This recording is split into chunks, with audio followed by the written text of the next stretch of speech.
Վաղուց այս ֆորմատով չեմ հանդիպել, ավելի նեղ խմբերով ենք հանդիպում ու կառաջարկեի այսօր մենք շատ ազատ շփում ունենանք, չկան փակ թեմաներ, չկան արդյունված հարցեր, փորձեմ մի կարճ ներածական խոսք ունենալ, ինչը հնարավորություն կտա, այսպես ասենք, եւ կողմնորոշելու եւ հունի մեջ մտնելու համար։ Հիմա երևի առաջի եւ ամենից կարևոր հարցը, թե ինչ պետք է անի երկրի առաջնորդը, եթե ինքը շարժվում է երկրի եւ ժողովրդի շահերից։ Մի քանի sense ֆունդամենտալ կետ, բազային կետ։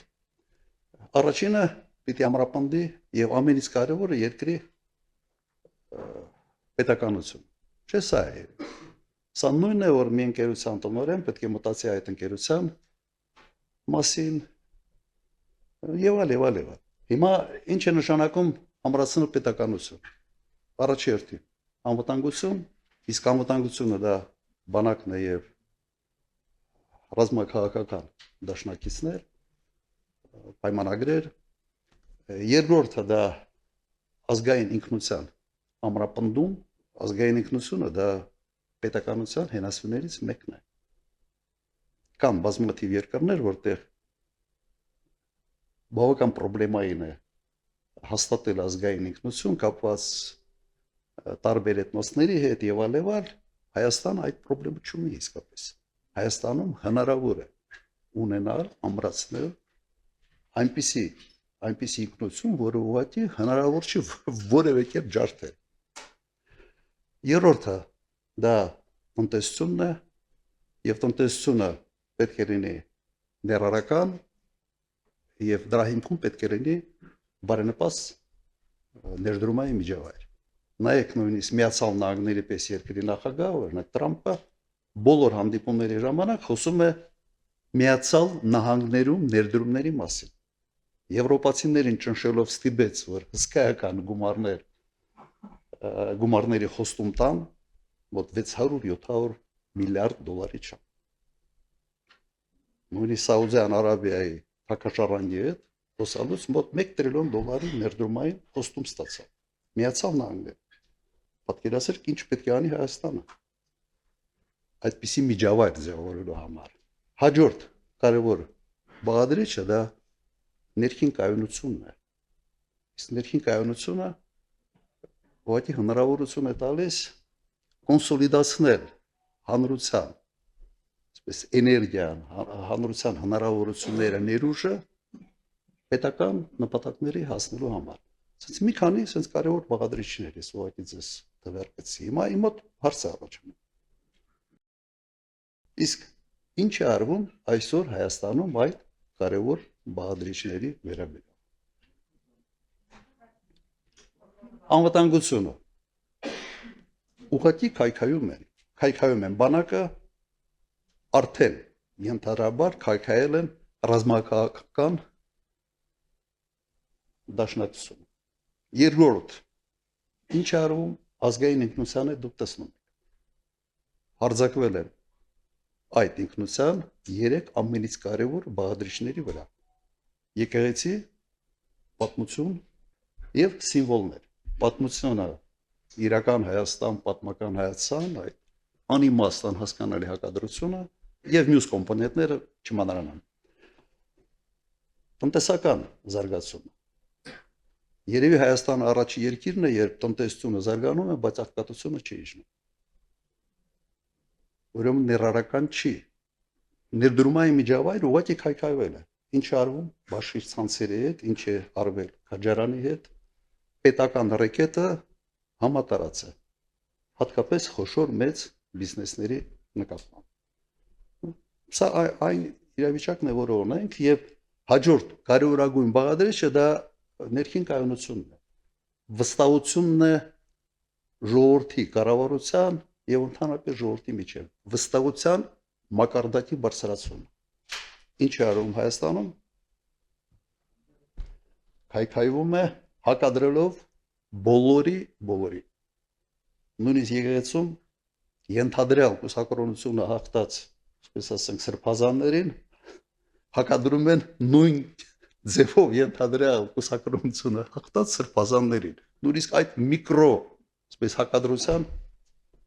մեջ է մտել այսօր գործող վարչապետ։ Հայտարարություն է հայտարարություն։ Բայց հարցը հետևյալն է. ինչի համար է այս ամենը արվում։ Ինչն է մոտիվացիան։ Արվում է ճիշտ հակառակը նրան, ինչը հմուտ պետության առաջնորդը պետք է անի։ Այս ուղղակի թվարկեցի մի քանի հատ կարևոր բան, թե ինչի վրա պետք է էներգիան ուղղված լինի, եւ նաեւ ցույց են տալիս, թե ինչ արվում։ Նա մտածել եմ իհարկե այս հարցի շուրջ եւ միայն 3 տարբերակ է իհայտ գալիս։ Առաջինը, եթե երկրի առաջնորդը գործակալ է, երկրորդ տարբերակը, եթե երկրի առաջնորդը տգետ է եւ մեծամիտ, եւ երրորդ առաջարկը անում է մտածված եւ միտումնավոր։ Ուրեմն պետք է փնտրենք շարժ ժառիթներ, թե ինչի համար է սա արվում։ Այս փորձում եմ sense parts սխեմայով, parts կոնստրուկցիա կառուցելով մենք փորձենք հասկանալ, թե ինչ է կատարվում։ Հիմա հերթով գործակալ լինելը ամբողջությամբ բացատրում է, թե ինչի համար է սա արվում։ Բայց ես փաստեր չունեմ եւ ունեմ մեկ բանաձև, որ եթե Հայաստանի Հանրապետության վարչապետը լիներ Թուրքիայի գործակալ, կաներ ճիշտ այն քայլերը, որոնք այսօր արվում են։ Բայց ես փաստեր չունեմ, սա իհարկե ենթադրություն է։ Թեկուզ վերջերս հենց Փաշինյանի կողմից նշանակված նախարարը հայտարարեց, որ ինքը փաստեր ունի եւ շուտով կհրապարակի։ Երևի ծանոթ եք այ հայտարարության։ Պաշտպանության նախարար աշխատած ազնվորություն։ Երկրորդը, այնպես է ստացվել, օրինակ երկրի առաջնորդը տգետ է եւ մեծամիտ։ Այս հանգամանքը բացատրում է այն քայլերը, որոնք Նիկոլ Փաշինյանը արել է 18 մինչև 20 թվականի պատերազմում պարտություն։ Իսկապես բացատրվում է տգետության եւ մեծամտության։ Բայց չի բացատրում այն, ինչ կատարվեց դրանից հետո։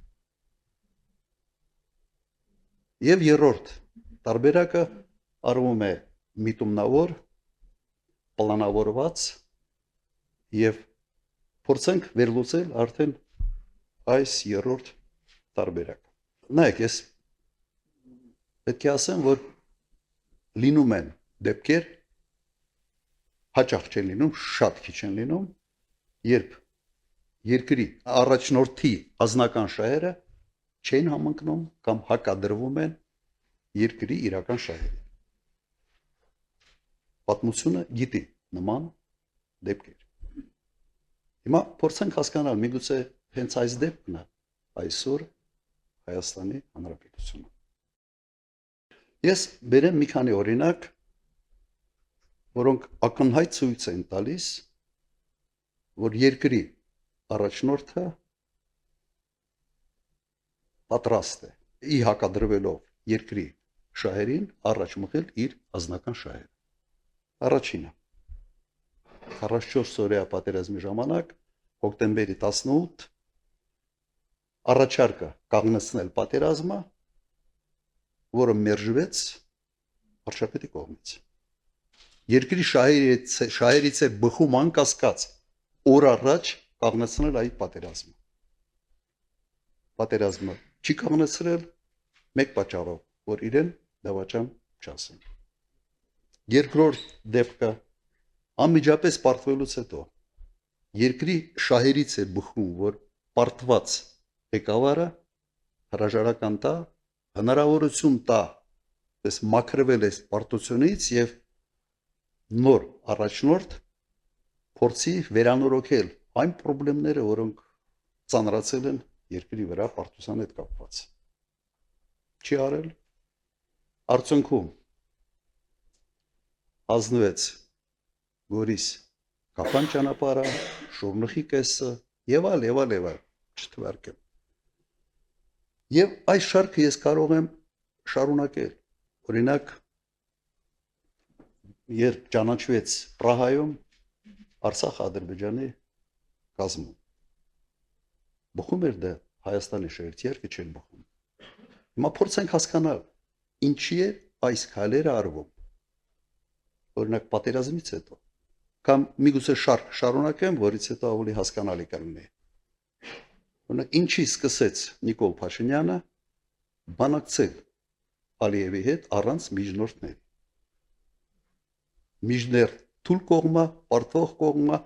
առաջի շահագրգիռ կողմն է, որ լինեն հզոր միջնորդներ, որոնք կերաշխավորեն բանակցային գործընթացը եւ այդ գործընթացի արդյունքները։ Շարունակեմ այդ շարքը։ Ինչու Միացյալ Նահանգներում այս օգոստոսի 8-ին նախաստորագրված փաստաթղթերում Նիկոլ Փաշինյանը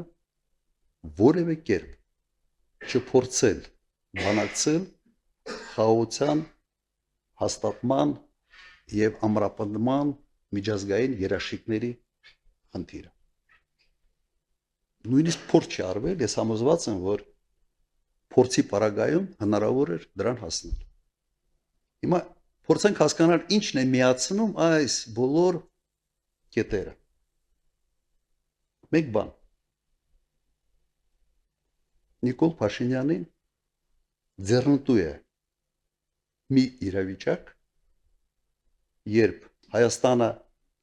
մշտական վտանգի առջև պետք է լինի նոր պատերազմ սկսելու հետ, եւ դա իրեն ձեռ է տալիս մեկ պատճառով։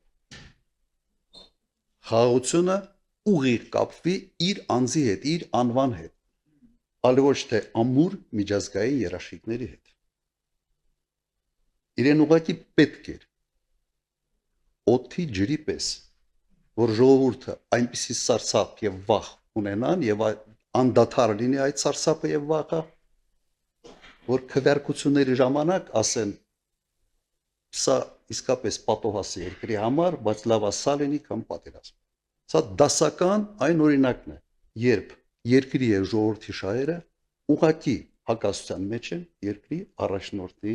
ազնական շահերի հետ։ Իր նպատակը իշխանություն պահելն է։ Իշխանություն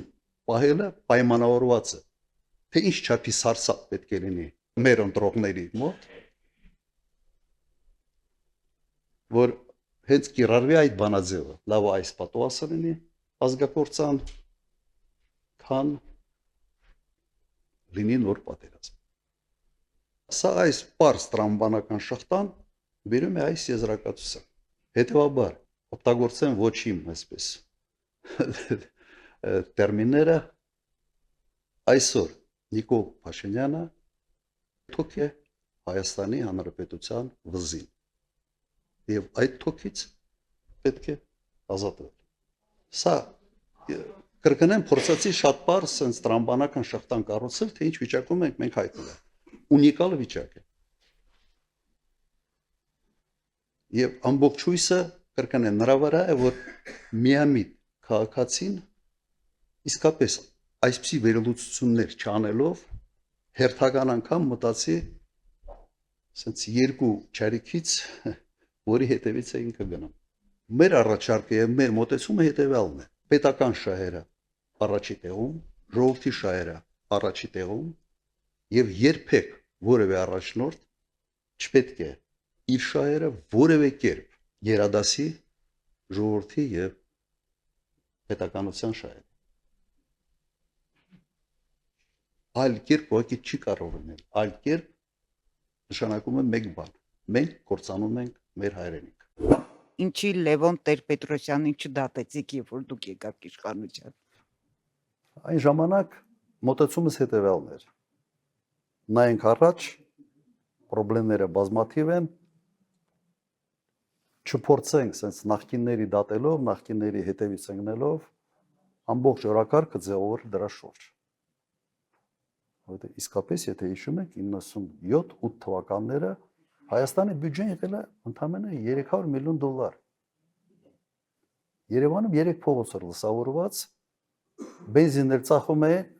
Չէ, երեք, ինչ-որ երկու փողոց էլ կար, բենզիններ բանը էս։ Կանիստրով ծախում էին բանը, այդ էր։ Սա Երևան քաղաքում այն ժամանակ եղել է երկու հատ բենզազապրավկաներ երկու հատ էր։ Մեկը Գազանանոցի էլ ճանապարհի վրա, մեկը արդեն չեմ էլ հիշում որտեղ էր։ Հիմա ես այն ժամանակ այդ սաղ դարդերը թողած անգնեմ թե ինչ որ մարդ են դատում։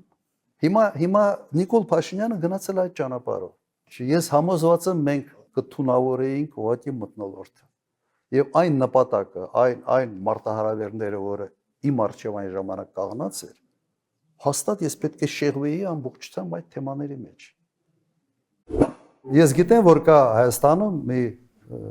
մի շերտ, որոնց թվում է թե ես մի մարդ եմ, որը մարդկանց երբեք չի ներում, երբ որ դու սկսում ես վրեժխնդրությամբ ապրել, սա նշանակում է, որ դու առաջ չես նայում։ Վրեժխնդրությունը միշտ կապված է հետ նայելու հետ։ Դու չես կարող վրեժխնդրություն ապագայի հետ չի բռնում իրար, էլի, ուրեմն դու անընդհատ պետք է հետ նայես։ Եթե հետ ես նայում, դու առաջ չես տեսնում։ Կան հարցը ներել չներելու մեջ չի, հարցը նա է, որ դու չպետք է քո էներգիան ուղղես միայն դրան։ Այդ Գրաֆ Մոնտե Կրիստոն լավ ֆիլմ է։ Իսկապես նայվում է այդ ֆիլմը։ Բայց եթե դու ֆիքսված ես դրա վրա, դու խնդրեմ ունես։ Համենայն դեպս դու այդ դեպքում պետք է որևէ հանրային գործով չփաղվես, ապագայի մասին չմտածես եւ կենտրոնանաս, ասենց անցյալում քեզ վատություն արած կամ քեզ դավաճանած մարդկանց հետ հաշիվներ մաքրելու վրա։ Սա լավ բան չի, հատկապես երկրի առաջի դեմքի համար։ Մենք տեսնում ենք Նիկոլ Փաշինյանին, որի ամբողջ կյանքի նպատակը վրեժխնդրությունն է։ Լավ տեղ չի բերում։ Ես նման դեպքերում ինչ եմ անում։ Ուղղակի ֆայլերից այդ մարդուն ջնջում եմ։ Ներել, չներելու արդեն հարց չի։ Ուղղակի քո ֆայլերից հանում ես, ասում ես, եղել է այս մարդը, օքեյ, թող իր կյանքով գործ չունեմ այդ մարդու հետ, մենք տարբեր ճանապարհներով ենք գնում։ Բայց ես չեմ ուզում, որ դա այդ ինքը բան է, որ դու սկսում ես դրանով ապրել, ինքը քեզ ուղղակի այդ վրեժխնդրության բանը մոլուց կա դառնում, քեզ ուտում է, ուղղակի ներսից է դա քեզ քայքայում։ Բարև ձեզ, պարոն նախագահ, հարցս այսօրվա վիճակին է վերաբերվում եկեղեցու շուրջ զարգացումներին։ Ակնհայտ է, որ Նիկոլ Փաշինյանը չի ուզենա, որ 26 թիվը ամանորը շնորհավորի նույն կաթողիկոսը Գարեգին II, եւ մինչև այդ պետք է փորձի ազատվել իրանից։ Դժվար թե թողի վերջի շաբաթներին, առաջիկա 1-2 շաբաթվա մեջ կփորձի ինչ որ հնարավոր է այդ ուղղությամբ անել, հա։ Ու այդ ուղղությամբ ինչ կարելի է անել, մանավանդ մի բան նկատենք ընդդիմության գործունեությունից, երբ որ ընդդիմությունը փողոցային պայքար չի մղում, Նիկոլ Փաշինյանը ավելի շատ բան է հանձնում, էլի։ Օրինակ երկու դեպք ես հիշեցնեմ, 23 թվականի ամառը Դիմադրության շարժումը դադարեցվեց, գնաց Լաչինի կորուստը, հետո Ղարաբաղի էթնիկ զտումը։ Այս տարի փողոցային պայքար չկա, եւ մենք տեսնում ենք, հա, ձերբակալություններ, տարբեր տեսակի բան, Միչանսկի հանձնում, եկեղեցու դեմ պայքար, ասկն ման ոչ մի բան չէր ելնի, օրինակ անցյալ տարի Սրբազան շարժման ժամանակ, որովհետև կար փողոցային պայքար։ Հիմա ես հասկանում եմ, որ դժվար է ցուրտ է նոր տարի է գալի մարդկանց անել փողոց, բայց եթե ճնշում չլինի կառավարության վրա, ինքը իր նպատակին կհասնի ու դա հերթական հիասթափությունը կբերի, այսինքն մարդիկ կմտածեն դե Նիկոլը ինչ ուզում են էլ անում է, ուզած եկեղեցին քանդի, եկեղեցին է քանդում։ Ընդ որում մի բան էլ ավելացնեմ, մենք գիտենք ինքը որ քանդում է, ինքը քանդում է միջև հատակ, հա, էլ հետո վերականգնել չի լինում, ինչ որ եղավ Արցախի հետ։ Ակնհայտ ես մի բան եմ տեսնում եւ դրա մասին նաեւ հրապարակային արտահայտվել է Նիկոլ Փաշինյանը փողոց կամ ժողովուրդ մոբիլիզացնելու ռեսուրս չունի։ Դա չի նշանակում որ ձայն չունի, լատենտ տային ձայներ ունի, մարդիկ կգնան կքվարկեն ինչ որ մի տոկոս մարդիկ, բայց իր կոչով դուրս գալ փողոց, գնալ վիարան գրոհել բան չի կարա։ Չունի այդ հնարավորությունը։ Եթե ունենար, ապա այս KGB-ի մեթոդներով չէր սկսի աշխատել եկեղեցու հետ։ Այդ համարձակությունը չունեցավ, հասկանալով, որ սա ավելի պրոբլեմային է եւ փորձեց աշխատել ճիշտ այնպես, ինչպես աշխատում էր ժամանակին հենց KGB-ն։ Կոմպրոմատներով մարդկանց գտնելով, որոնց կարելի է ասենց պատին դեմ տալ եւ ասել կամ սա դու պիտի անես կամ Հիմա վերջին զարգացումների մեջ փորձենք նաև լավ բան տեսնել։ Մի քիչ սենց արես, գիտեք վիճակը ավելի կոնտրաստի եկավ։ Ինչ էր ասում Նիկոլ Փաշինյանը, որ ինքը անկեղծ հավատացյալ է եւ ինքը պայքարում է հայ առաքելական եկեղեցու մաքրության համար։ Սա էր, չէ՞, ասած մեջբերում չի, բայց սա է իր բացատրությունը։ Եվ ինքը դա անում է որպես պարզ քաղաքացի հավատացյալ։ Հիմա եթե դու դա անում ես այն մարդկանց միջոցով, որոնք նաև եկեղեցական շրջանակներում ամենից վարկաբեկվածն են, դա է քո պայքարի ձևը եկեղեցու մաքրության համար։ Այդ տեսանկյունից ես կարծում եմ այն պատկերը, ինչ որ մենք տեսանք, ինքը քանդեց այն բացատրությունը, որով ինքը փորձում էր ներկայացնել իր շարժարիթները։ Ինքը ուղղակի ցույց տվեց, որ դա ոչ թե պայքար է կոնկրետ մարդկանց դեմ, սա պայքար է հայ առաքելական եկեղեցու դեմ։ Հիմա ասենց մեծ հաշվով ինչի համար է սա անում։ Ես ռացիոնալ բացատրություն, շատ անկեղծ ասեմ, չեմ տեսնում ռացիոնալ բացատրություն։ Ու ավելի ճիշտ այնց բզիկի պես մի բան է, ինչ որ մարդը գլուխ համտել միգուցե։ Այս տարբերակներից մեկը սա է, բայց կա նաև մեկ ուրիշ տարբերակ։ Մեր եկեղեցին ազգային եկեղեցի է, հայ առաքելական եկեղեցի։ Եվ հենց այդ պատճառով մեր ազգային ինքնության մեջ եկեղեցին հատուկ տեղ ունի։ Իսկապես հատուկ տեղ ունի եկեղեցին։ Կարելի է չէ ենթադրել, ինչի համար է քանդվում այս մեր ազգային ինքնության, ասենց կարևորագույն գործոն, ինչի համար է քանդվում։ Սա ուղիղ ուղղված է նաև մեր ինքնության հարվածելու նպատակն է։ Միգուցե նրա համար է արվում, որ խոստում ունի 300,000 ադրբեջանցիների հետ բերելը եւ հետ բերել մի միջավայր, որտեղ նաև մեր եկեղեցին, որը մեր ինքնության հենասյունն է, հենասյուններից մեկը, միգուցե սա պետք է քայքայված լինի։ Այս անկյան տակ նաև փորձենք նայել։ Այսինքն մեծ պատկերի մեջ միգուցե սա այն բացատրությունն է, որով կարելի է որոշակի sense ողջամտություն գտնել այն քայլերի մեջ, որը ինքը անում է այսօր, որովհետև էլեկտորալ տեսանկյունից հաստատ դա իրեն ոչինչ չի տալիս։ Հաստատ։ Կա նաև sense խառնվածք մարդու, ամեն ինչ պետք է sense խառնի։ Ինքը չի կարող հանգիստ նստի։ Ամեն ինչ։ Եվ այդ խառնվածքը միգուցե ապագա կատարվելի իր կողմից խոստումների հետ sense երբ որ ամուսնացնում ես, միգուցե պատկերը ավելի հասկանալի է դառնում, թե ինչի համար է սա անում։ Հիմա փողոցային պայքարի հետ կապված, փողոցային պայքարը ունի նաև մյուս կողմը։ Հաջողության չես ասնում մեծ հիասթափություն է առաջանում։ Մենք սա մեր վրա զգացել ենք։ Եվ չափազանց մեծ պատասխանատվություն է հատկապես եթե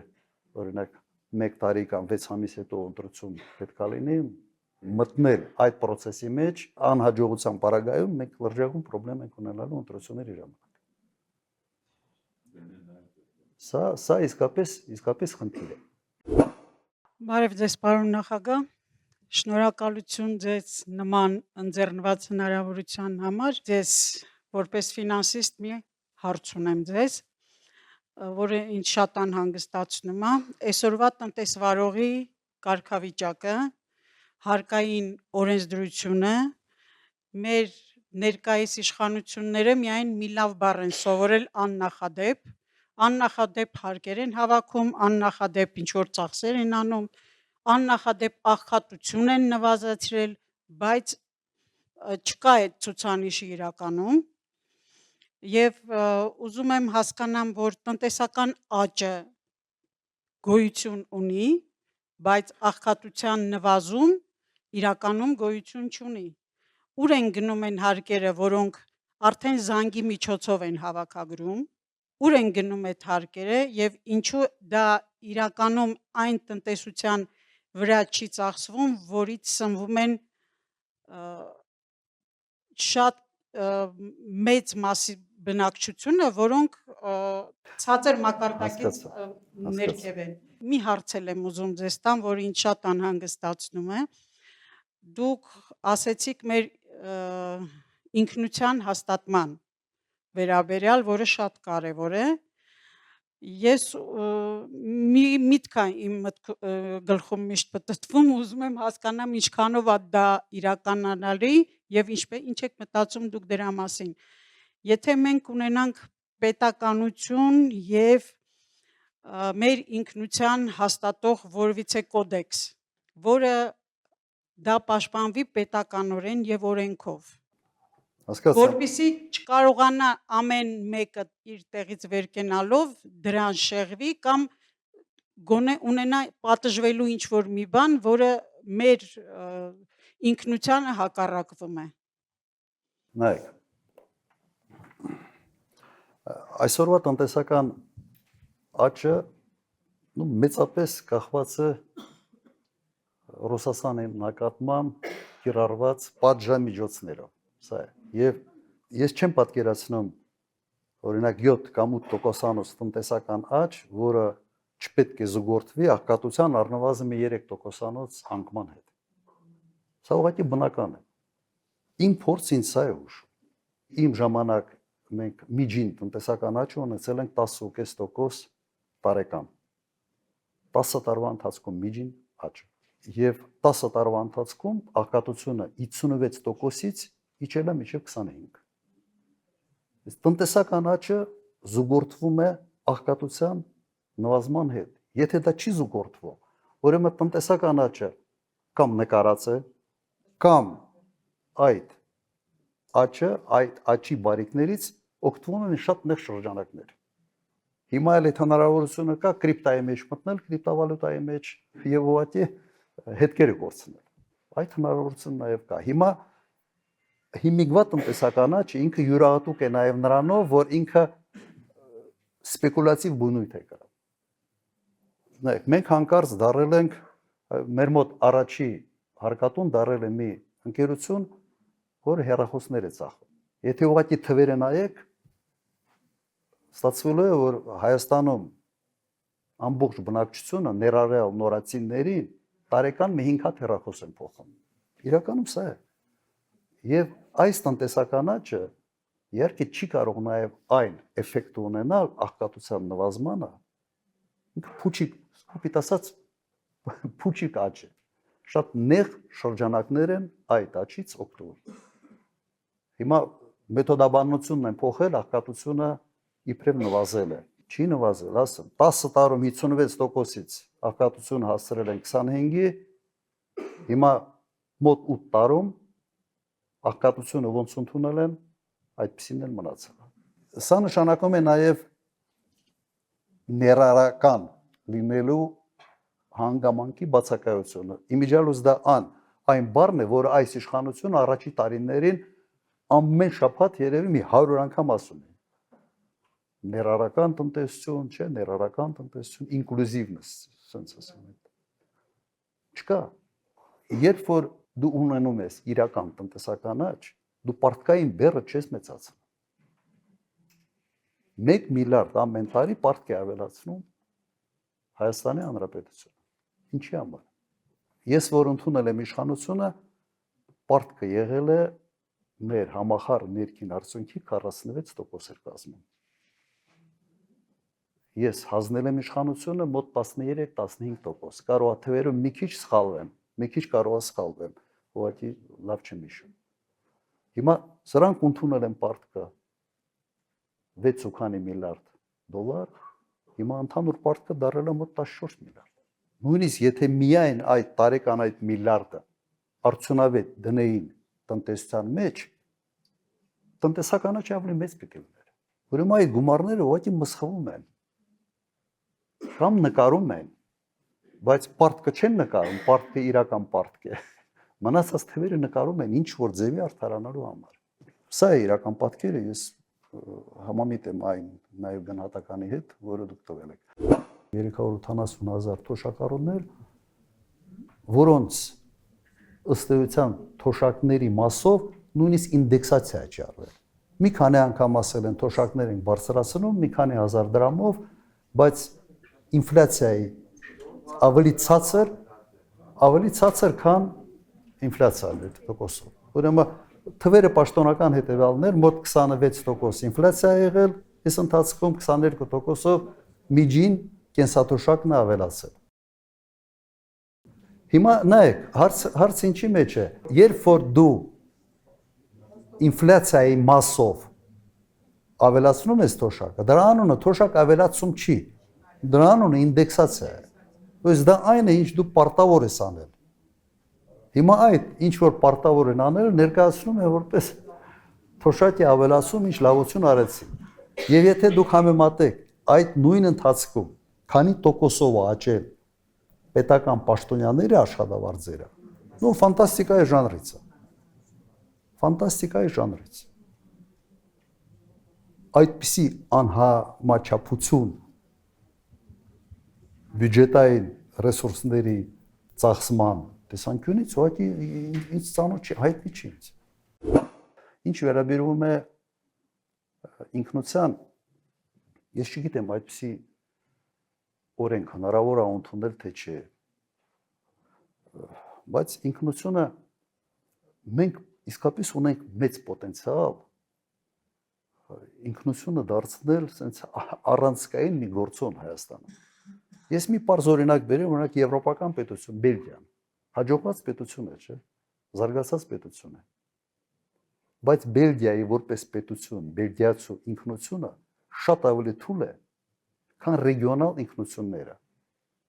Ֆրանսիախոս բելգիացիների եւ ֆլամանդերեն խոսող բելգիացիների, հյուսիս եւ հարավ Բելգիայի։ Անգամներով ավելի թույլ է։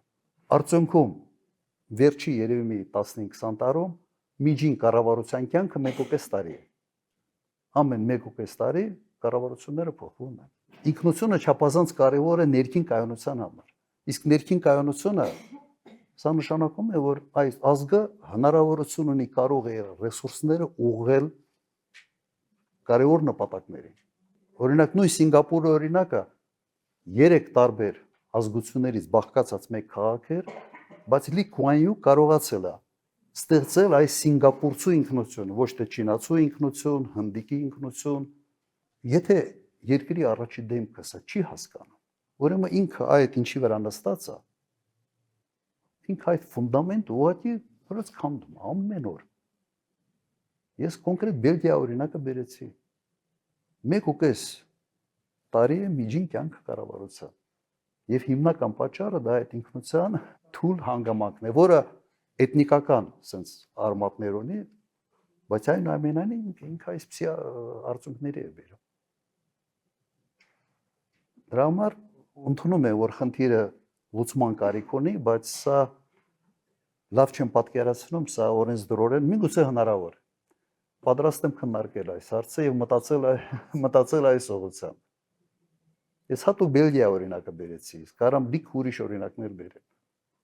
Թե ինչի է բերում, ինչ խնդիրներ է ստեղծում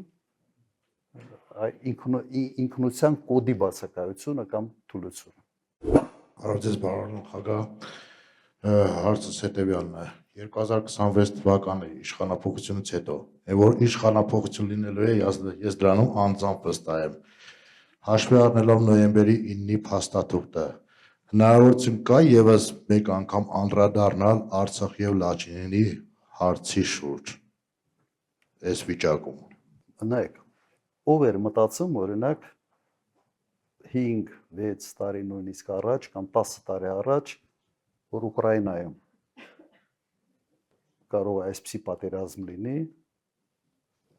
որ աշխարհը կխառնվի ընդհանրապես, որ Միացյալ Նահանգներում կարող է նախագահ ընտրվի երկրորդ անգամ Տրամպը, ով էր պատկերացնում, որ նման ոճով ընդհանրապես որևէ նախագահ կարող է աշխատել։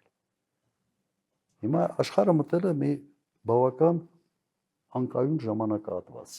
երբ ասենց միաբևեռ աշխարհը տրանսֆորմացվում է բազմաբևեռ աշխարհի։ Սա այն իրավիճակն է, որտեղ կարելի է կամ կորցնել կամ շահել։ Նայած դու ինչպիսի քաղաքականություն ես վարում։ Ժամանակին արագ կողմնորոշվում ես, թե չես կողմնորոշվում։ Հիմարություններ ես անում, թե հակառակը, հմուտ ճիշտ քայլեր ես անում։ Ես այսօրվա աշխարհում ոչինչ չեմ բացառում։ Եվ դրական, եւ շատ բացասական։ Ուրեմն սխալ քայլերի պարագայում մենք կարող ենք եղածի վրա լիքը բան կորցնել, ճիշտ քայլերի դեպքում մենք կարող ենք որոշ մեր երազած ինչ-որ հարցերի նաեւ լուծում ստանալ։ Եթե ոչ ամբողջական, ապա գոնե մասնակի։ Սա է իմ պատասխանը։ Չեք տեսնում ինչ է կատարվում։ Օրինակ Միացյալ Նահանգները շատ հետաքրքիր է, չէ՞ բանակցում։ Սկզբից մի հատ լավ հարվածում է, հետո բանակցում։ Ասում տարիֆները 200%, 100%, 500%, հետո ինչ է ասում։ Ուղղակի անգլերեն, հետաքրքիր, ես չեմ մտածել, որ հնարավոր ընդհանրապես այսպիսի տերմինոլոգիան միջազգային հարաբերություններում կիրառել։ Ասում է they lined up to kiss my ass։ Եվ ճիշտ է ասում, հերթ են կաղնում։ Հերթ են կաղնում, գնում է ինչ որ ձևի հարցերը լուծում։ Հետո 100%-ը դառնում է օրինակ 25%, 30%, բայց իր նպատակին հասնում է։ Ես չէի կարող օրինակ նույնիսկ մի քանի տարի առաջ պատկերացնել, որ սա հնարավոր է։ Սենց թվում է, թե ինչ որ քաոտիկ բաներ է, քաոտիկ չի։ Բայց մյուս կողմից տեսնում ես, որ մարդիկ ձևեր չեն թափում։ Սա իմ նպատակը։ Շատ հստակ այս նպատակին ուզում եմ հասնել։ Եվ ինձ համար ավելի ընկալել է այդ ոճի իմիջիալոց։ Սենց առանց սենց խարդավանքների եւ այլն։ Անում է, բայց հիմա աշխարհը փոխվել է։ Ինչ տեսանկյունից։ Եթե այդ բանակցային սեղանի շուրջ ոնց են նստում հիմա ամերիկացիք։ Սենց կոլտը դնում է սեղանին, ասում է նստենք բանակցենք։ Առաջ կոլտը սեղանին չէին դնում, բայց կոլտը երևում էր։ Բանակցում էին ջանջիգարով, բայց մեկը բոլորը հասկանում են, որ ինչ որ բան պետք է ինչ ասում են, պետք է խելոք անես, ով որ չի անում հետևանքներ են։ Հիմա աշխարհում հետևյալն է, չինացիները հետ նստում այդ սեղանի շուրջ, չինացիներ իր կոլտն հանում դնում։ Ասում են բանակցենք։ Եվ միանգամից պրագմատիզմը աշխատում է, երկուսներ կոլտերը հանում են, սկսում են բանակցել իրար հետ։ Որովհետև այդ ուժ կա դիմացը նստած։ Այլևս դու այդ մենաշնորհը նման կարգի բանակցությունների համար չունես։ Եվ կա եւս մեկ երկիր, որ այդ սեղանի շուրջ որ նստում է, ճիշտ է, կոլտը չի դնում սեղանին, բայց նռնակը հանում է, զապալը հանում Ռուսաստանը։ Ասում է բանակցենք։ Եվ եւս հասնում է իր նպատակին։ Այո, հետը նստում բանակցում են։ Որտեղ պրագմատիզմը միշտ կա Միացյալ Նահանգների քաղաքականության մեջ։ Ինչի համար եմ ասում։ Նույն Միացյալ Նահանգների հետ միշտ կարելի է շատ ողջամիտ, պրագմատիկ քայլերի շուրջ նստել, խոսալ եւ պայմանավորվել։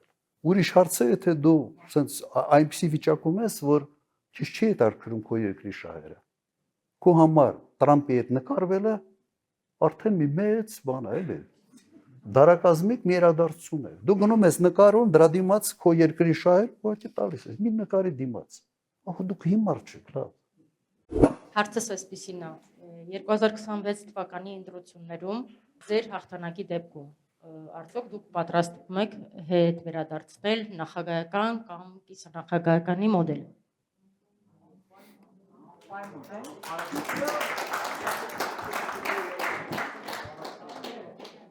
Նայեք, գոնե ինձ համար մի բան պարզ է, որ չպետք է լինի մեկ պաշտոն, որը կենտրոնացնում է իր ձեռքում այսքան լիազորություններ։ Եվ նախագահի պաշտոնը պետք է հակակշիռ լինի նման դեպքերի համար։ Չարժի հիմա մտնել այդ կարգի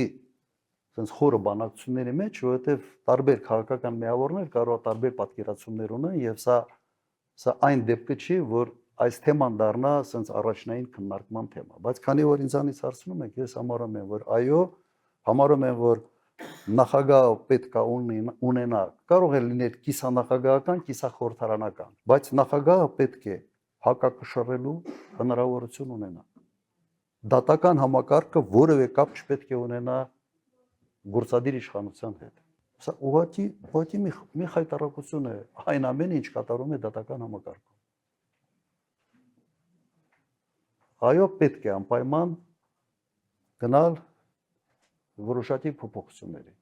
Երկիրը կարող է դեպ մնա խորհրդարանական, բայց նայեք, ես մտնեմ այլ օրինակների մեջ։ Օրինակ Լեհաստան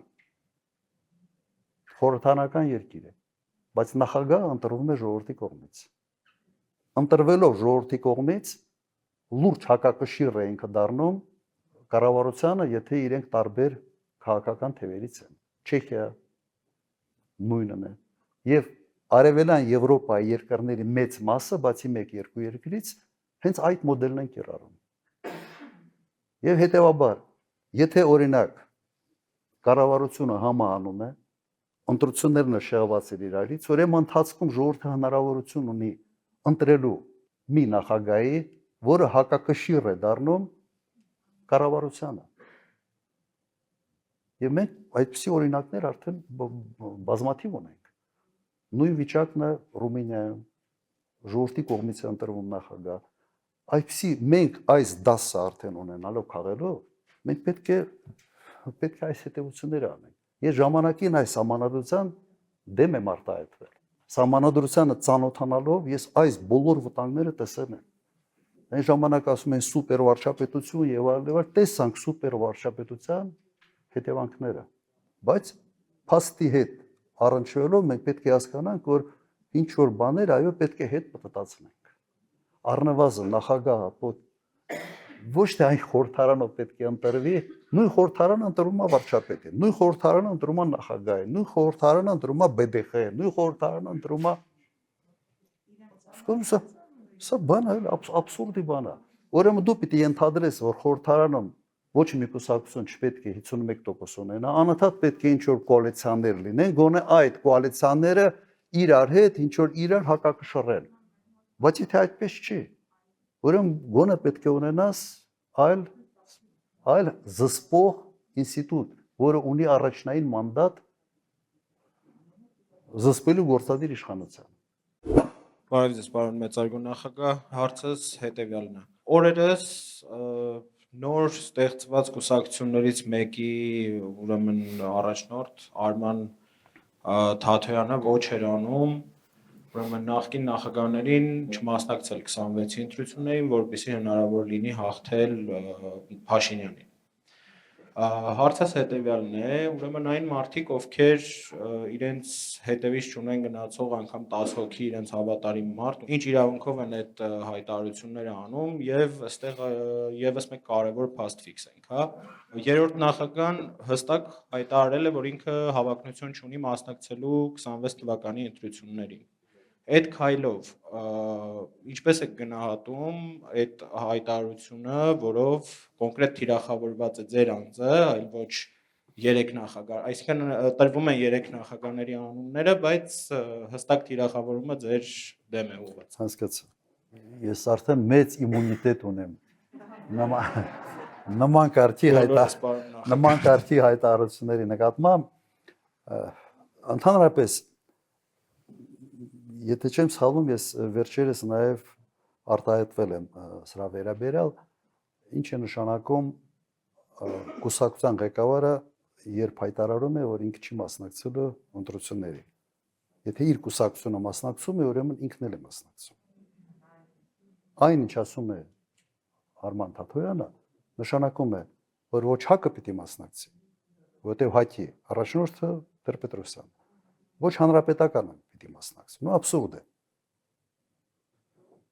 Եթե կուսակցության ղեկավարը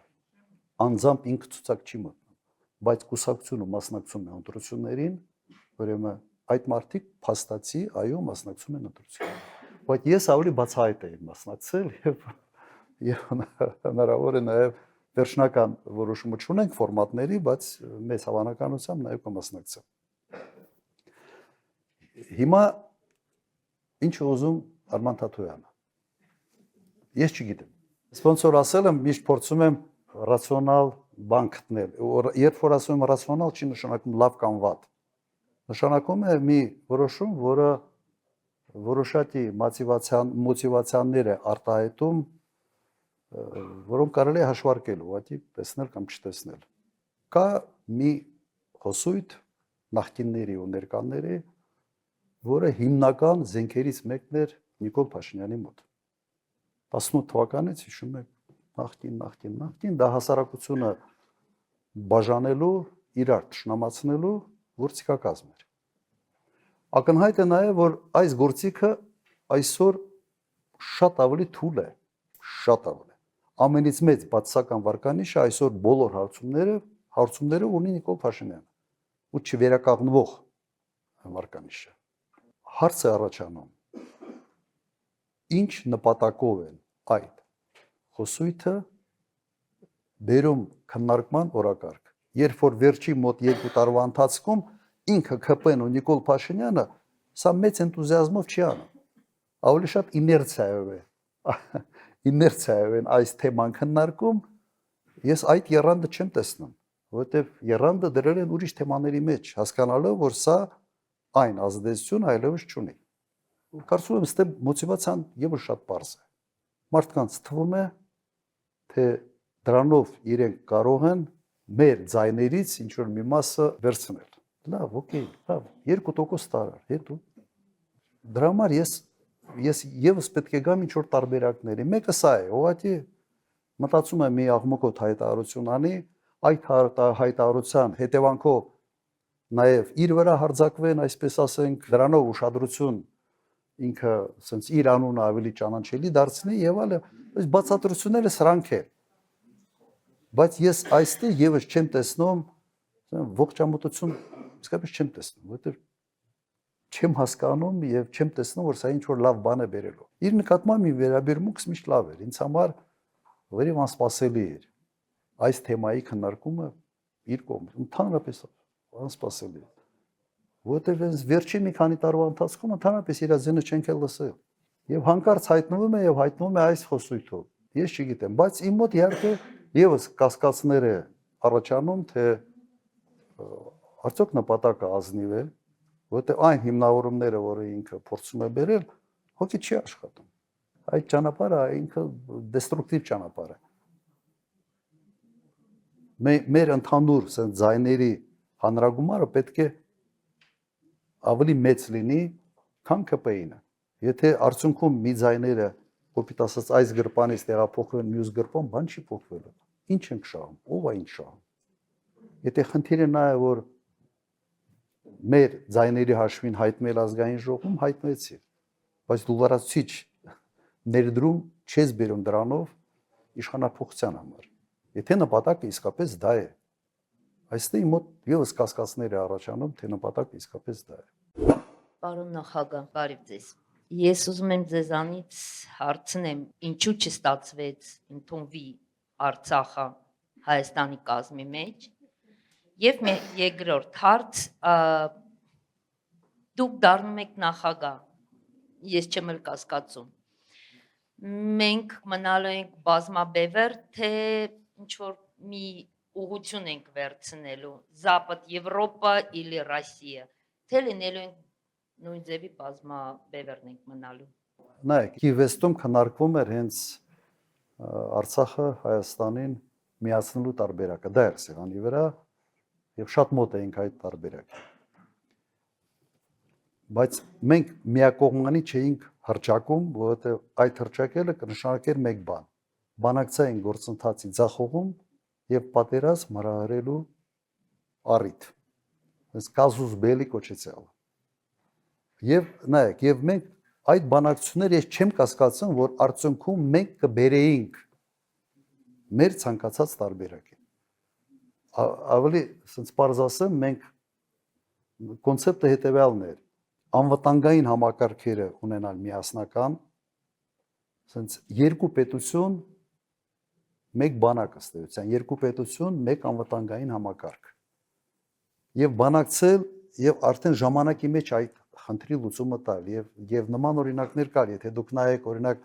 Արևելյան Տիմորի պատմությունը, նայեք Էրիտրեայի պատմությունը, մի բան է պետք։ Հետևողական աշխատանք եւ ճիշտ քայլեր։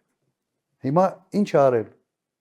Նիկոլ Փաշինյանը 18 թվականին։ Խաթարել է բանակցային գործընթացը, միակողմանի հայտարարել է Արցախ Հայաստանը եւ վերջ, Եվ ըստ էության ստեղծել է մի վիճակ, որ լեգիտիմության ինչ որ բան էինք հաղորդել Ադրբեջանի ագրեսիայի համար։ Մենք հենց ինչ որ դուք ասում եք, չենք արել հենց դրա պատճառով, որ նման խնդիրներ չունենանք 94 թվին, 7 թվին, 2000, 2008, հենց դա է։ Սա անպատասխանատվության ծայրահեղ ավելի շատ, ասենց ասեմ, տգիտության, հիմարության բաներ, կիրառումներ ուղղակի։ Մեր բանակցային գործընթացի երաշխավորները եղել են Միացյալ Նահանգներ, Ռուսաստան եւ Ֆրանսիա։ Ֆրանսիայի դեմս Ֆրանսիա Եվրոմիություն։ Եվ խնդիրները Հայաստանը ունեցավ այն ժամանակ, երբ այս երեակին մերժեց։ Փաստորեն Նիկոլ Փաշինյանը ասաց ինձանից ինչ եք ուզում։ Գնացեք Ղարաբաղի հետ քննարկեք։ Սենց էր ասում, չէ՞։ Գնացեք Ղարաբաղի հետ քննարկեք։ Ինչա մեր խելքը չէր կտրում էր։ Բայց դու չպետք է հատկապես երբ արդեն ռազմական բալանսը ինչ որտեղ խախտվել էր, դու չպետք է այդպեսի քայլ անես։ Դա պրովոկացիա էր, որը բերեց չափազանց ծանր հետևանքների։ Հենց որ մենք հայտարարեինք Ղարաբաղը որպես Հայաստանի կազմ, մենք կշեղվեինք, մենք այս խնդրի լուծումը կբերեինք երկրների տարածքային ամբողջականության սկզբունքի դաշտ։ Բայց մենք ամբողջ բանակցային գործընթացը տանում էինք ժողովուրդների ինքնորոշման սկզբունքի վրա հենվելով։ Եվ սա մեր ուժն էր։ Դրա համար հնարավորություն եղավ երկար տարիներ ունենալ փաստացի անկախ Ղարաբաղ, որը ենթադրվում է, որ դեռ չի ճանաչվել միջազգային հանրության կողմից, բայց փաստացի ճանաչվել է որպես ինքնորոշված ժողովուրդ, ինքնորոշված պետություն, որը ճանաչման փուլում է գտնվում։ Եվ մադրիդյան սկզբունքները դրա մասին է։ Միջազգային հանրությունը ասում է, ուղղակի այդ սկզբունքներով ասում է հետևյալը. դուք ինքնորոշվել եք, դուք process-ի մեջ եք, մենք հետևում ենք, մենք մասնակցում ենք այդ process-ին եւ որոշակի խնդիրների լուծելու պարագայում հանրաքվեով դուք կվերահաստատեք ձեր ընտրությունը։ Չէ, սա է մադրիդյան սկզբունքները, որ կարդում ես, հենց սրա մասին է։ Ինչ հարցեր կային, պրոբլեմային, որ մենք ունեինք անվտանգության գոտի Ղարաբաղի շուրջ։ Եվ ստե հարցը հետևյալն է, դու այդ անվտանգության գոտից հրաժարվում ես, հետո ես հարցը կարգավորում, բայց հենց հրաժարվում ես, դու խնդրեմ ես ունենում անվտանգային։ Դրա համար այդ հարցերը իրար հետ կապվում էին։ Եվ ես չեմ կասկածում, որ մենք հաջողության կհասնեինք, եթե չլիներ այն ավանտյուրիզմը ուղղակի, որը դրսևորվեց 18-19 թվականներին։ Հիշում եք, ես նույնիսկ կիրառեց տերմիններ, ինքը իրեն համարեց, որ սենց բանը ինչ որ Ռեմբո է միջազգային, վերջը գլխին տվին գիքոր դառավ։ Չէ, սա է։ Բայց գլխին տվին, իրեն գլխին տվին, ինքը գիքոր դառավ, բայց ժողովուրդն էլ կաղնեց ծանրագույն վիճակում։ Եվ իր ավանտյուրիզմի պատճառով 5000 զոհ, 11000-ից ավել վիրավոր։ Հիմա ասում են 5000 չի քիչ է։ Հրապարակեք թվերը, որ մենք ճշգրիտ այն թիվը օգտագործենք, որը կլինի այդ հրապարակման մեջ, անուն, ազգանուն,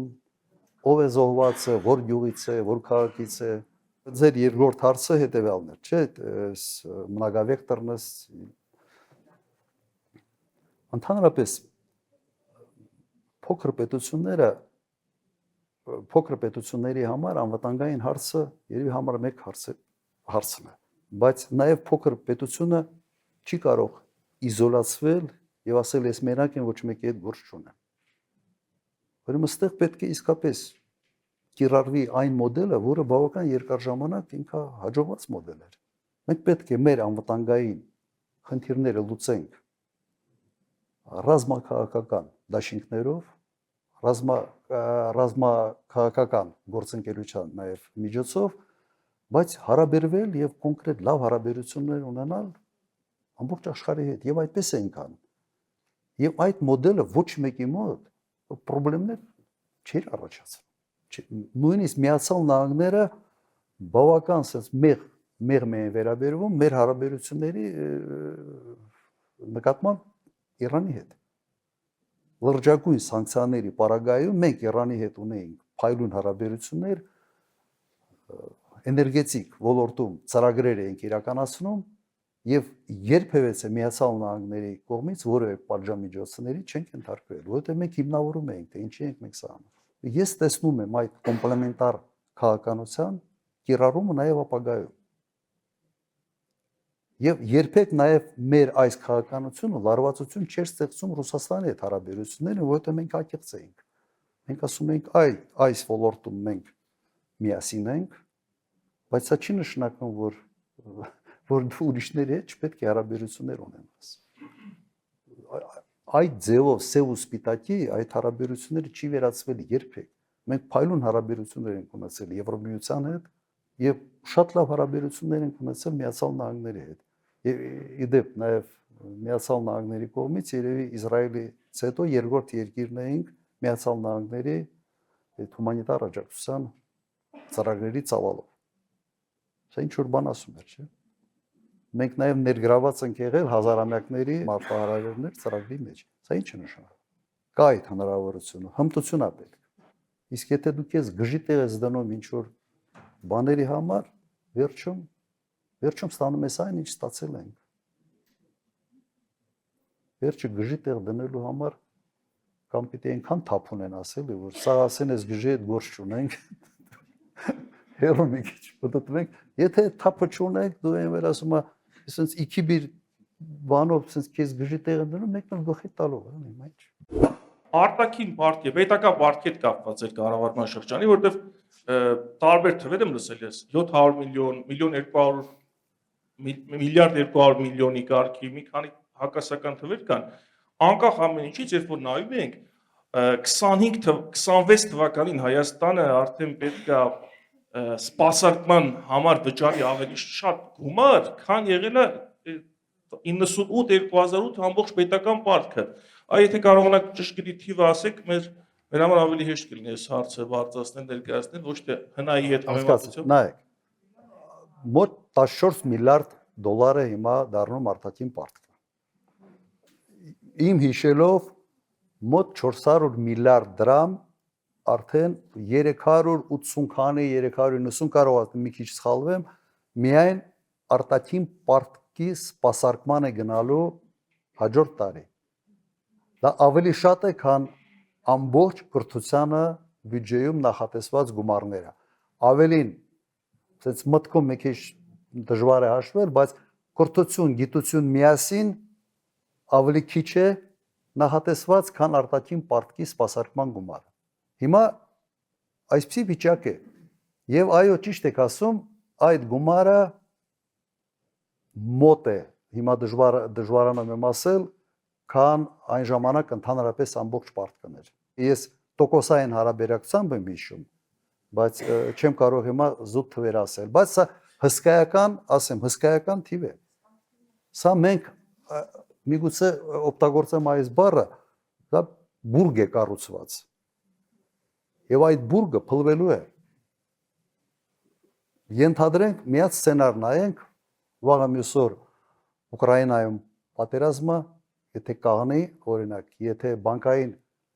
ընդհանրապես Ռուսաստանի սանկցիաների մի մասը կամ ամբողջությամբ հանվեն, մեր տնտեսությունը կոլապսի առաջ է կանգնելու։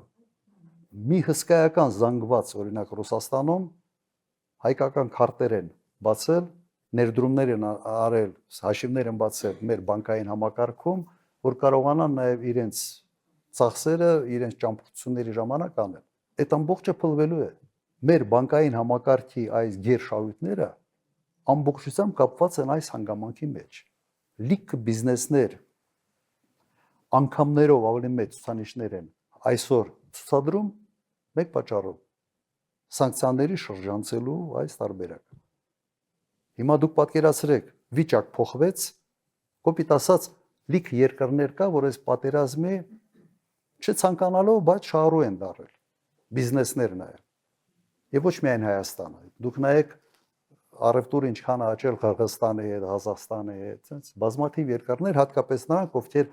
ազատ առևտրի ռեժիմներ ունեն Ռուսաստանի հետ։ Հիմա մի պահ պատկերացրեք, այս ամբողջը կաղնի։ Ինչ է լինելու։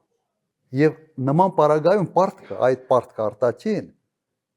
ոչ ոք քեզ չի ներելու, չի դու ստիպված պետք է այդ պարտքը շարունակես սպասարկել։ Սա լրջագույն խնդրեմ է լինելու։ Դրա համար սրանք են թվերը։ Ես մի որոշ ժամանակ առաջ այս տեսակ գործողությունները, երբ որ ձեր նախագահության ժամանակ կատարվել են, մարդու իրավունքների գրասենյակի հիմնում,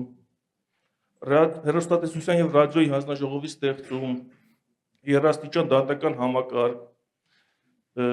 անկախ հանձնաժողովներ, էներգետիկայի, այս ամենը չխմբավորեցի տարբեր եւ արհեստական բանականությանը հարց տվեցի, ասացի, խնդրում եմ ասեք նման ղեկավարի բնորոշումը, երբ որ նման գործողություններ են արվել, ու ինչ պատասխանեց։ տեխնոկրատ, հա երևի։ Չէ, նման ղեկավարի քաղաքական կուրսը կարող ենք բնութագրել հետևյալ կերպ. ժողովրդավարության ամրապնդում, իրավական կայունացում, կոռուպցիայի նկատմամբ զրո հանդուրժողականություն, քաղաքացու իրավունքների արժանապատիվ պաշտպանություն։ Նայեք, ես ուղղակի բացատրեմ օրինակ էներգետիկայի հանձնաժողովը, իսկապես անկախ հանձնաժողով է։ Երբեք ոչ մեկին թույլ չեմ տվել խառնվել հանձնաժողովի գործերին։ Ինքս երբեք չեմ խառնվել։ Բայց ինչի համար այդ հանձնաժողովը ստեղծվել եւ հանձնաժողովի ստեղծման նպատակը, որ կառավարությունը, որը ձևավորվում է արդեն sense խորհրդարանի տոկոսային հարաբերակցության հիմքի վրա, կառավարությունը նախընտրական տրամադրությունների համար չգնա տարիֆների այս սակագների վերանայման։ Ամբողջ նպատակը սա է, որ համակարգը ուրիշ ռեժիմի մեջ լինի։ Հիմա էներգետիկա հանձնաժողով չկա, գոյություն չունի։ Դուք տեսաք այս հանձնաժողովի անկախությունը ուղղակի քանդեցին։ Եվ քանդեցին մեկ պատճառով։ Այս իշխանությունը հակակշիռ չկա։ Առաջնային մանդատ ունեցող հակակշիռ պետական ինստիտուտները ուղղակի չկա։ Ինչ որոշումներ են կայացրել բաշխի ցանցերի վերաբերյալ։ Հիմա չեմ բացառում միջև ընտրությունները ասեն, այսքանով էժանացնում ենք հոսանքը։ Թե հետո ինչ է լինելու, ինչ հետևանքներ է բերելու, հա հետո կրկնակի ավելի թանկացնելու ես։ Հիմա այս ամբողջ համակարգը ժամանակին ստեղծել ենք հենց մեկ նպատակով, որ մարդկանց ընթացիկ մոտիվացիան չգերադասվի ավելի երկարատև երկրի շահերին։ Ամբողջ նպատակը սա է։ Սկսած 2008 թվականից մինչ օրս, այսինքն նախկին 17 տարիների ընթացքում ձեր դեմ ակտիվ քարոզ են տարել, բազմաթիվ ստեր կեղծիքներ են հնարել, հորինել, տարածել մարդկանց մոլորեցնելու համար։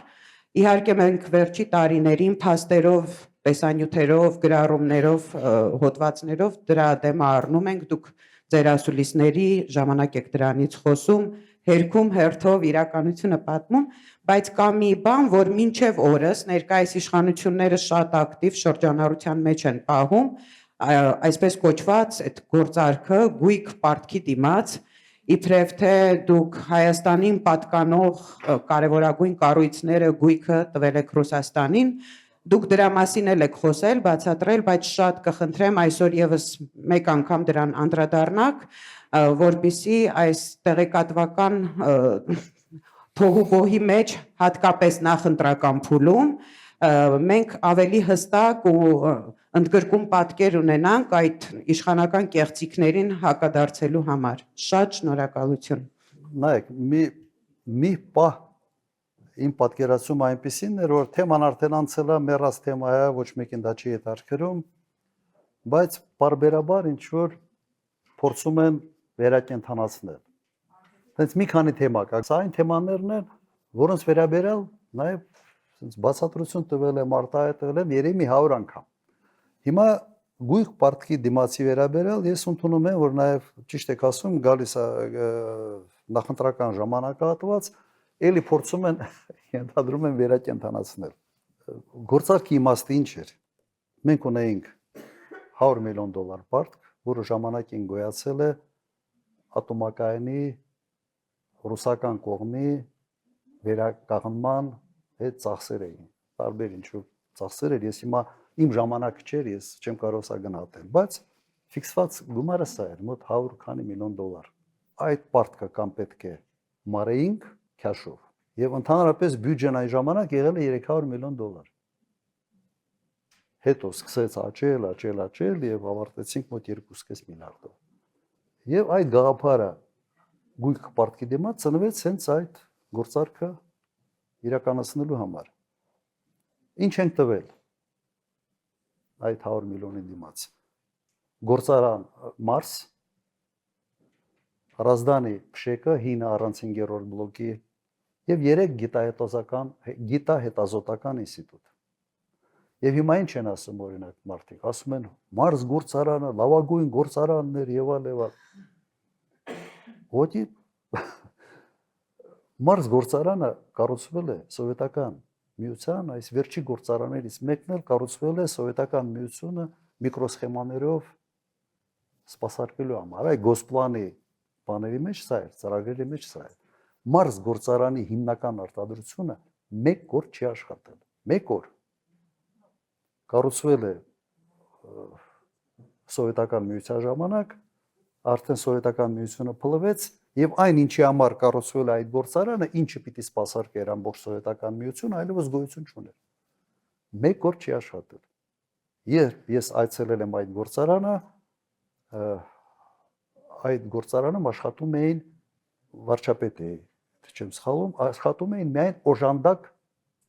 մեխանիկական ցեխ, ինչ որ չգիտեմ, բուտկա, բեսեդկային սարքում սվարշիկներ, բանման։ Մի հատ էլ ֆիզրաստորի մի բան էր դրած Վաչե Մանուկյանի գործար բանը։ Ինչ որ, շենքեր օգտագործում էին, հիմնական արտադրությունը 1 օր չի աշխատել։ 1 միկրոսխեմա չեն արտադրել։ Այս վիճակում էր այս գործարանը եւ հսկա տարածքներ։ Սկզբից փորձել ենք բանակցել Siemens-ի հետ։ Արդյոք իրենց տանք, թող իրենք արտադրությունը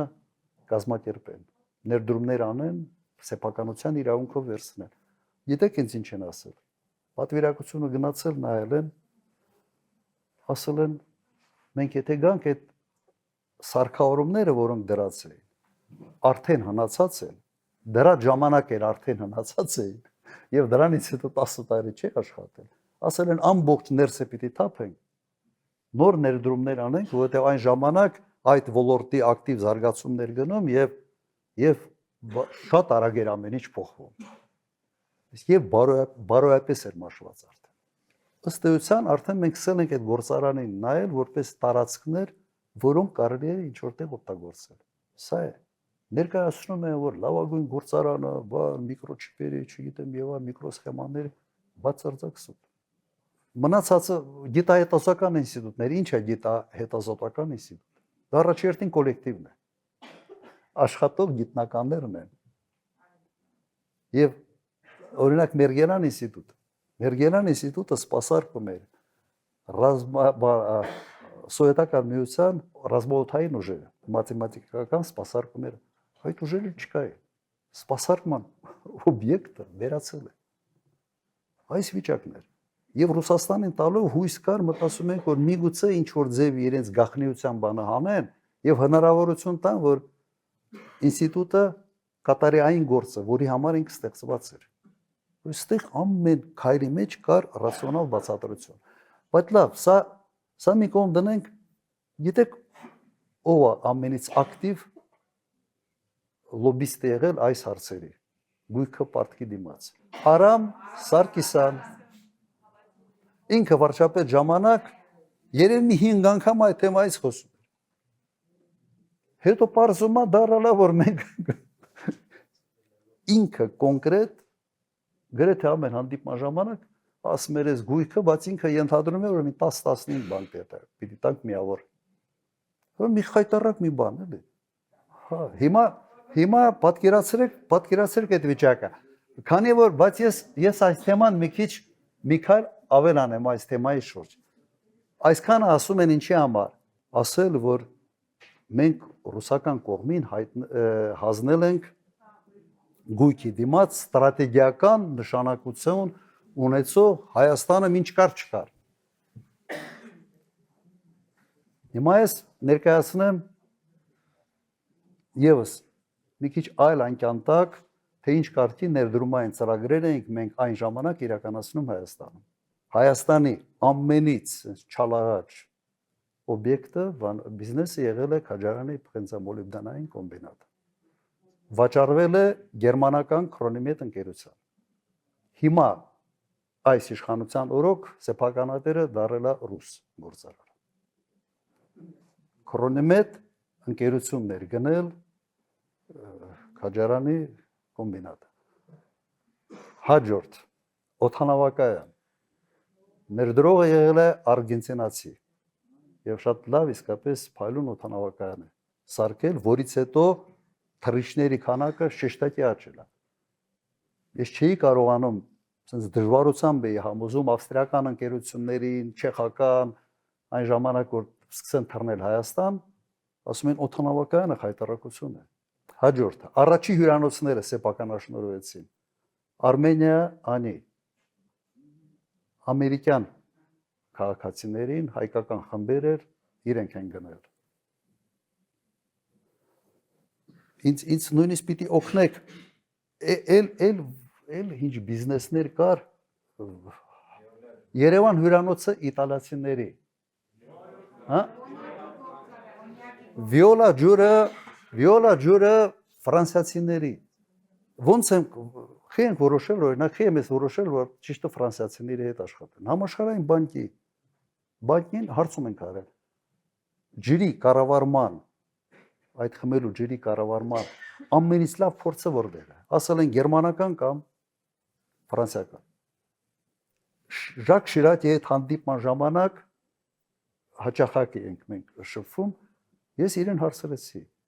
Այսինքն բան կա, դուք վիոլա ջուր ունեք, ուզում եմ հետները հանդիպեմ, կարաք օգնեք այս հարցում։ Նույն օրը իմ հետ կապվում են, ասում են առավոտյան պատրաստ է հանդիպել վիոլա ջրի վանսիոն։ Հաջորդ օրը մենք միասին հյուրանոցում նախաճաշել ենք, եթե չեմ սխալվում, Պրինց դե Գալ հյուրանոցն էր, կարող է լավ չի։ Հետը պայմանավորվել ենք, որ ինքը պատրաստ է պատվիրակություն ուղարկել Հայաստան։ Ուղիղ մեկ ամիս հետո այդ պատվիրակությունը եկել է եւ իրենց հետ այդ պայմանագիրը կնքել ենք։ Աշխատել ենք կնքել։ Ֆրանսիացին Պերնորիկար կոնյակի գործարանը ամենից գրավիչ ակտիվներից մեկն է եղել Հայաստանը։ Ֆրանսիական ընկերությանն ենք ծախել։ Եթե կարծում եք թե Ռուսաստանից ցանկացող չկար, կար։ Քաջարյանի համար էլ կար։ Բայց լավ, ելում պիտի ծախենք կոնյակի գործարանը։ Եթե ոչ, ամենից լավ կոնյակ արտադրողների։ Մոտեցում միակն էր, որ երկրի ընկերությունը կարող է ամենից արդյունավետը կառավարել այդ ընկերությանը։ Ուրիշ բան մենք չունեինք։ Ասեն ֆրանսիական ընկերությունը ոնց ենք բերել սա, այդպես չի որ sense հերթով կանած ուզում էին գայ։ Դա 97 թիվեր էս վարչապետ էի, թռել էի Շիրակի հրավիրով Ֆրանսիա, ասեցի որ sense կոնյակի գործարանի բանը ուզում ենք գործընկերություն ունենալ։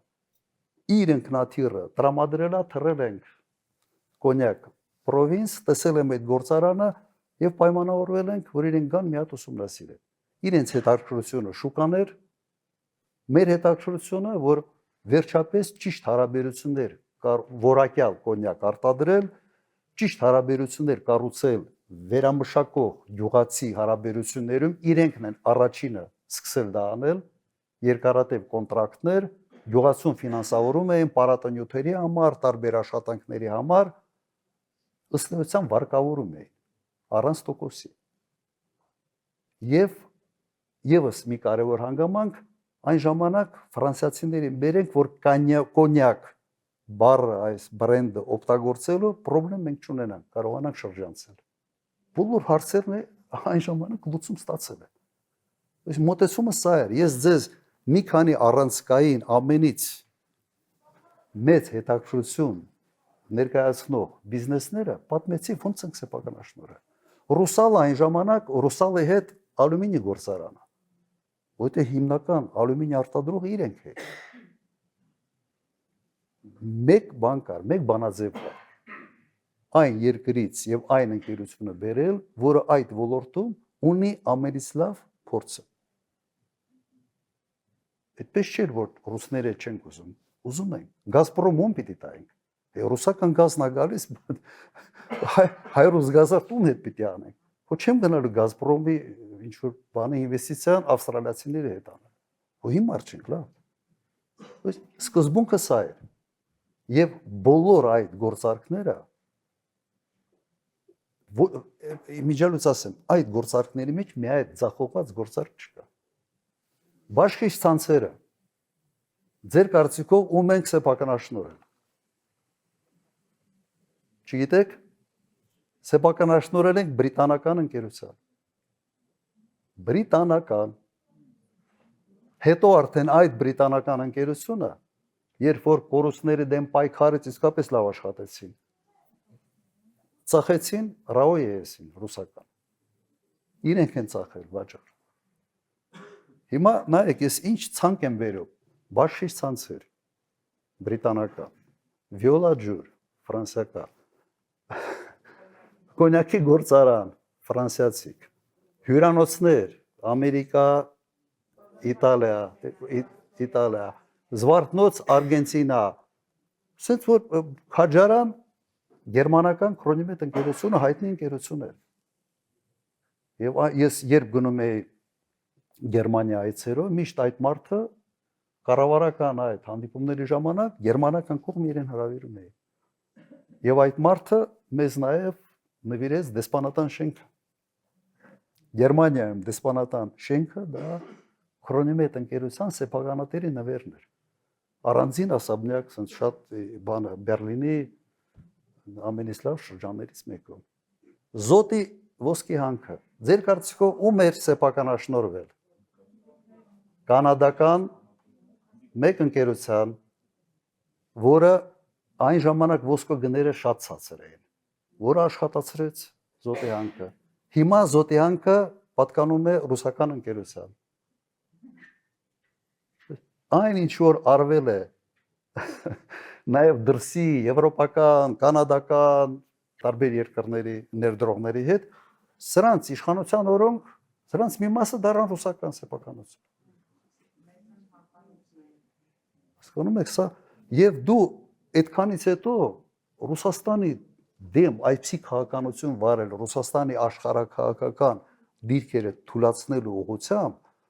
ոչի մոտ այդ կոգնիտիվ դիսոնանսի բանն արա, ինչ է քանում, ինչ է համար։ Լիքը բաներ ասացի, ես տեսա, որ դուք չգիտեք դրա մասին։ Բանկային համակարգում քանի բանկ էր այն ժամանակ, դրսի բանկեր, Կոմերցբանկ գերմանական, Լիբանանյան բանկը, անունը արդեն չեմ, Բիբլոսը,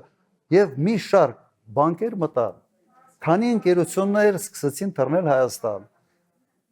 Ու սա բերել, ներկայացնել, որ ասենց մի քանի չաշխատող գործարան ասենց տվել ենք ռուսներին եւ սա ասենց մի դարակազմիկ, մի սխալ էր։ Դա իրականությանը հետ ձեր ասածը ինչ որ առնչություն պիտի ունենա, թե չպիտի ունենա։ Մոտեցում մեկը պիտի լինի։ Քո որոշման մեջ պետք է այդ ռացիոնալ էլեմենտը լինի, որ դու անում ես եւ բացատրում ես ինչի համար եմ սա արել։ Իմիջիալոց այն ժամանակ կար ամերիկյան համասարան, ռուսները այդ բանակցեցին, ասեք մի հատ սլավոնական համասարան դուք բացեք։ Ճիշտ էր, համարում եմ, որ ճիշտ էր։ Քանի որ խոսք գնաց նաև մարդկանց մանիպուլացնելու, իսկապես լավ են անում։ Կարողանում են։ Դա մի հատկություն է, որը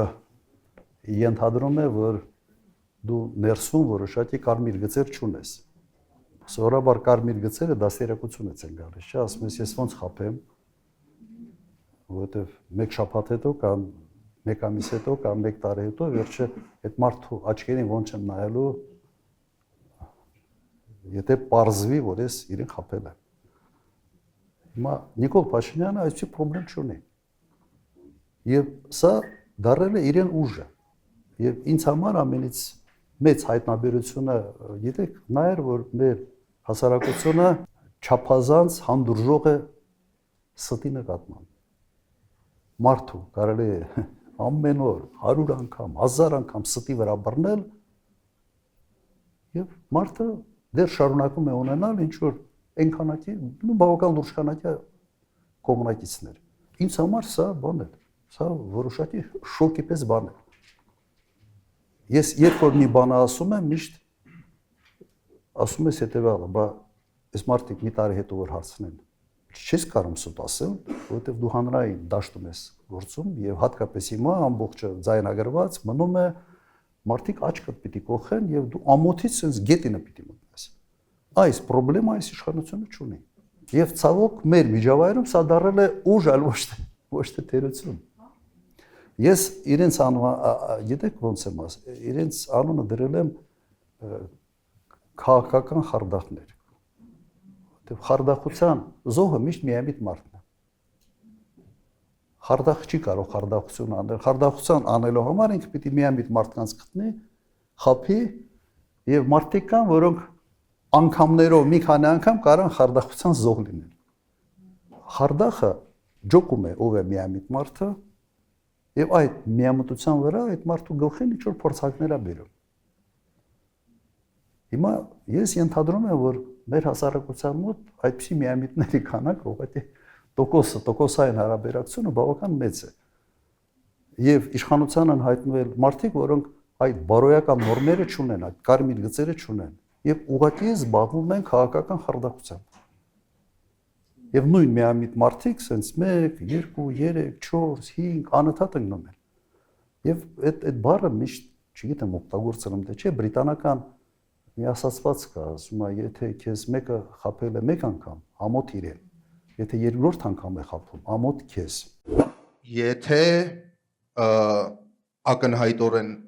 ընտրակեղծիքների եւ խախտումների շնորհիվ ԿՊ-ն նորից ընտրվում է, կազմում է մեծամասնություն, միայնակ կամ սատելիտներով էական չէ։ Արդյոք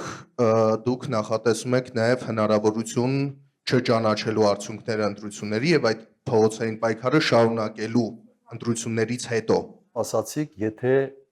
ԿՊ-ն ընտրվի, եթեներ չկա։ ԿՊ-ն պետք է չընտրվի եւ ես պլան B չունեմ։